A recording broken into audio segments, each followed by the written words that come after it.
পুরো উত্তর পূর্বাঞ্চলে যতটুকু আমার জানা আছে এটা সর্ববৃহৎ রোড ইনফ্রাস্ট্রাকচার প্রজেক্ট। সর্ববৃহৎ রোড ইনফ্রাস্ট্রাকচার প্রজেক্ট পুরো নর্থ ইস্টের মধ্যে। এর আগে আমরা জানি যে গহপুর থেকে নুমলীগড় পর্যন্ত কিছুদিন আগে মাননীয় প্রধানমন্ত্রী মহাশয় এসেছিলেন। গহপুর থেকে নুমলীগড় পর্যন্ত 34 কিলোমিটার ব্রহ্মপুত্র রিভার আন্ডারওয়ে যে রেলওয়ে কাম রুট যেটা হয়েছে সেটা 18,662 কোটি টাকার ছিল, আর এটা হলো 22,864 কোটি টাকার। এটা সর্ববৃহৎ রোড ইনফ্রাস্ট্রাকচার প্রজেক্ট পুরা নর্থ ইস্টের মধ্যে। এর সঙ্গে মাননীয় প্রধানমন্ত্রী মহাশয় আমাদের বহু প্রতীক্ষিত শিলচর শহরে যে 3.5 কিলোমিটার আমাদের যে এলিভেটেড করিডোর বা কাম ফ্লাইওভার যেটাকে আমরা বলি, এই ফ্লাইওভারেরও উনি শিলান্যাস করবেন, যেটার জন্য আসাম সরকারের তরফ থেকে 564 কোটি টাকা এটার জন্য বরাদ্দ করা হয়েছে।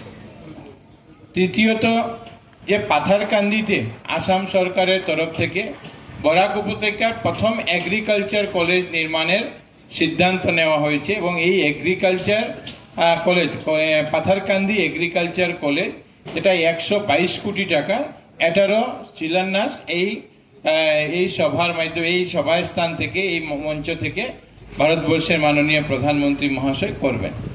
আর সঙ্গে হলো যে শিলচর থেকে বদরপুর হয়ে চুড়াইবাড়ি পর্যন্ত যে রেলওয়ে লাইন আমাদের আছে, এই রেলওয়ে লাইনে ইতিমধ্যে ইলেকট্রিফিকেশনের কাজ হয়েছে, ইলেকট্রিফিকেশনের কাজ সম্পূর্ণ হয়েছে।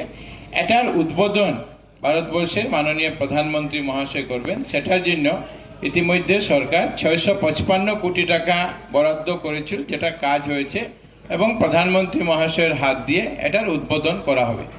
এই 4টি প্রকল্প, 3টি শিলান্যাস এবং একটা উদ্বোধন, এটার জন্য দেশের প্রধানমন্ত্রী মহাশয় এখানে আসছেন।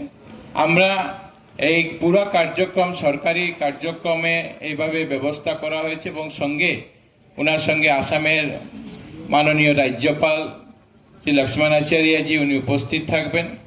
আসামের মাননীয় মুখ্যমন্ত্রী ডক্টর হিমন্ত বিশ্ব শর্মা মহাশয় উপস্থিত থাকবেন।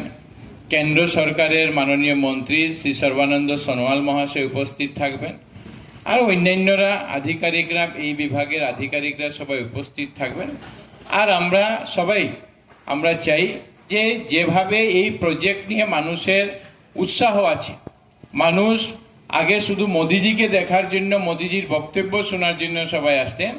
এবার আমরা বিভিন্ন জায়গায় যখন ঘুরেছি, বিভিন্ন জায়গায় যখন গেছি, তো সবাই বলেছেন যে মোদিজির বক্তব্যের সঙ্গে সঙ্গে আমরা সবাই উপস্থিত হব মোদিজির প্রতি ধন্যবাদ এবং কৃতজ্ঞতা জানানোর জন্য, যে প্রথমবার